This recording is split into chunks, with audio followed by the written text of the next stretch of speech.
Local news for Thursday the 17th of August.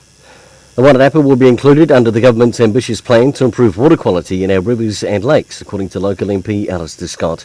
He says the government will involve stronger direction to councils, tighter regulation and funding to support these projects. Included in the announcement is the Wairarapa Moana Wetlands Project. The project will include earthworks to reinstate hydrological connections, restoring habitat with at least 15 hectares of planting, and improving the Rumataka cycle trail with interpretive signage to enhance the visitor experience in the area. Mr Scott says it's a great investment in the health of our local waterways. Registrations have opened for the 2018 Cafe of the Year Awards. In 2017, Cleveland Bakery picked up the Best Rural Cafe for the Wellington region, and anyone wishing to nominate their cafe can do so at nzcafeoftheyear.co.nz.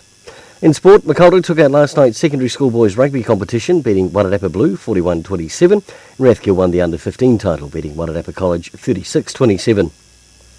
In tonight's netball, Gladstone Gold play St Matthews, and tomorrow Harcourts and Waikato first up at 5:30, then Celtic take on Carterton at 7 p.m.